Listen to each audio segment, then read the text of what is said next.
No vídeo de hoje nós vamos apresentar uma pequena biografia de José Pititinga aqui no nosso canal Espiritismo em Pauta.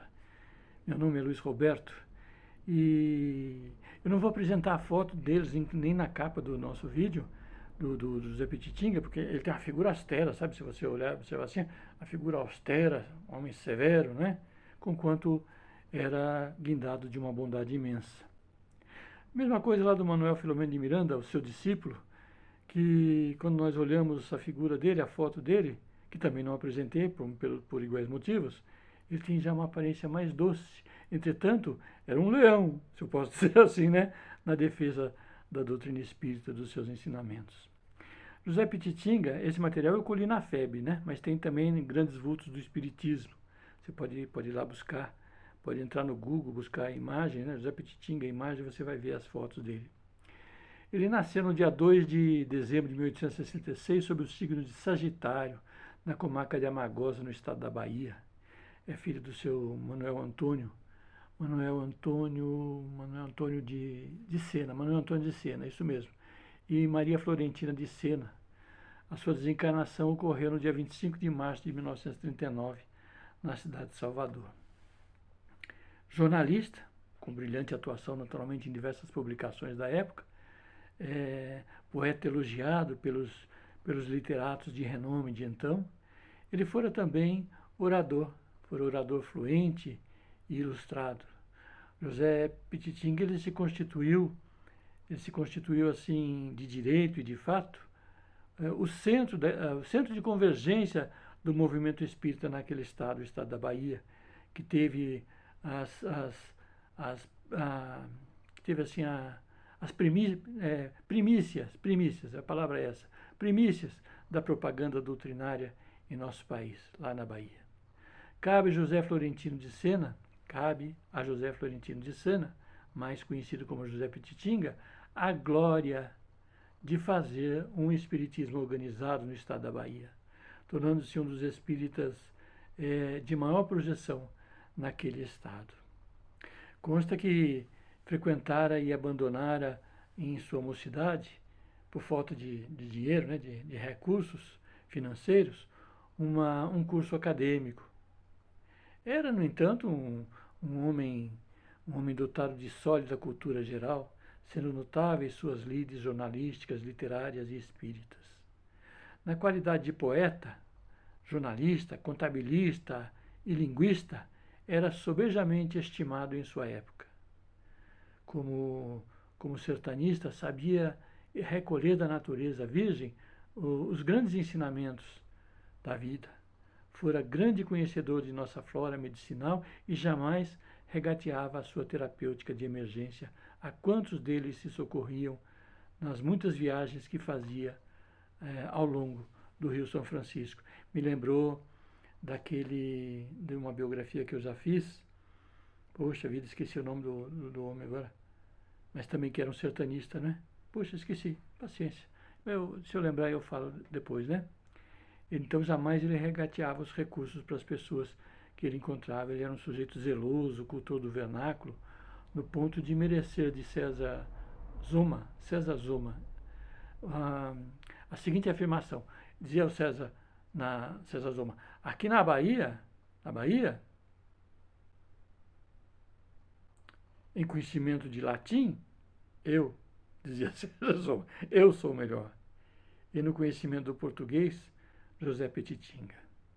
Então, com 21 anos de idade, ele leu o livro dos Espíritos e ulteriores estudos e perquisições o levaram naturalmente a fundar na cidade de Juazeiro o Grupo Espírita Caridade, onde foram recebidas por meio de conceituado médium, a médium chamava Flores, Dona Flores de Campos Neto. Ela recebia belas e incentivadoras mensagens da entidade espiritual que assinava Ignotus. O espírito chamava-se, ou assinava Ignotus. Indo morar em 1912 na cidade de Salvador, Pititinga reviveu em sua residência, o Grupo Espírita Caridade. Aí reunindo então companheiros realmente dedicados à doutrina dos espíritos, ou ao espiritismo, isentos de personalismo ou do personalismo desagregador. Convidado logo após a participar do Centro Espírita Religião e Caridade, que passava por uma fase assim de declínio, ele tudo fez para restaurar aquele centro. Mas mesmo com os poderes extraordinários que a Assembleia Geral lhe otorgou, tudo foi em vão e o centro acabou por fechar. Né? Notando ele que a decadência daquela sociedade se devia, em parte, à falta de unidade doutrinária, à ausência de uma direção geral, Petitinga pensou então em fundar uma sociedade orientadora do movimento espírita lá no estado da Bahia, que conseguiu materializar no dia 25 de dezembro de 1915, quando, em uma histórica reunião realizada na sede do Grupo Espírita Fé, Esperança e Caridade, instalou então a União Espírita Baiana, atualmente transformada em Federação Espírita do Estado da Bahia. Então foi ele quem fundou, efetivamente, no seu alicerce, a Federação Espírita do Estado da Bahia. Com aquela União Espírita, então, que visava orientar as criaturas dos diversos centros espíritas, buscar incentivá-los à unidade doutrinária. Então, no início, a União Espírita Baiana, ela não tinha sede em lugar definido, transferindo-se várias vezes de local, até que nasceu, cresceu e vingou a ideia da aquisição da sede própria, tão necessária à tranquilidade dos dirigentes daquele movimento divulgador do Espiritismo.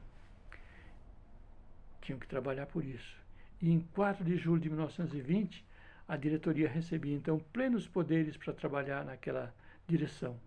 Em 3 de outubro do mesmo ano, foi solenemente inaugurada então a sede própria situada no histórico terreiro de São Francisco, hoje chamado Praça Padre Anchieta, número 8, onde funciona então até o presente.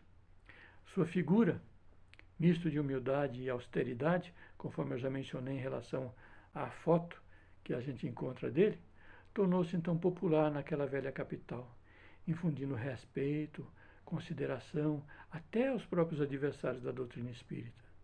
São de sua autoria os livros de poesias, eu tenho aqui anotado, Arpejos, Arpejos Vespertino, Madressilvas e Tonadilhas, acho que era Tonadilhas,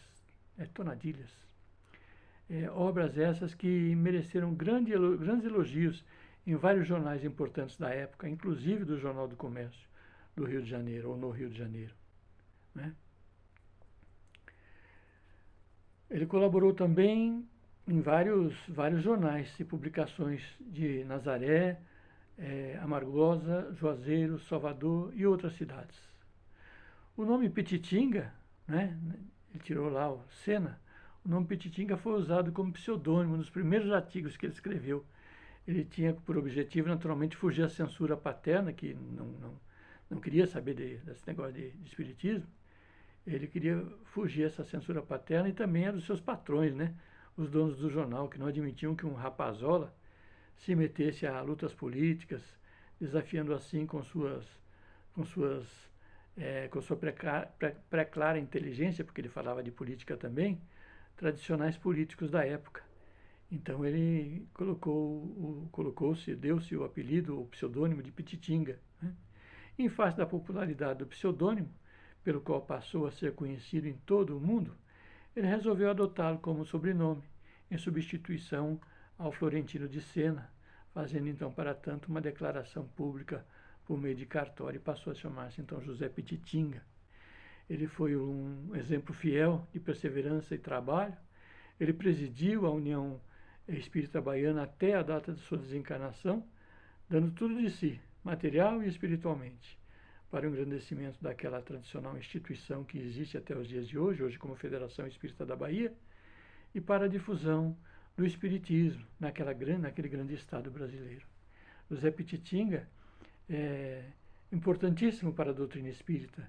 Ele muito trabalhou, como já se disse no vídeo de hoje, lá no nascedouro do espiritismo no Brasil, no estado da Bahia, para a vulgarização da doutrina, trabalhando muito especialmente com companheiros fiéis, como foi o próprio Manuel Filomeno de Miranda. Né? Não me lembrei mesmo o nome do Meu Deus do céu, a coisa tá feia. Não me lembrei mesmo o nome do vídeo que eu já fiz, daquele poeta brasileiro, jornalista brasileiro, sertanejo brasileiro, que muito trabalhou na divulgação da doutrina espírita e muito se empenhou para auxiliar os seus companheiros.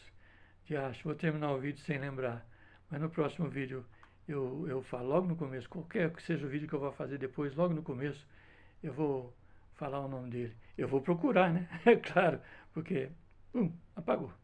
Curta, comente e compartilhe o nosso vídeo aí e vamos adiante.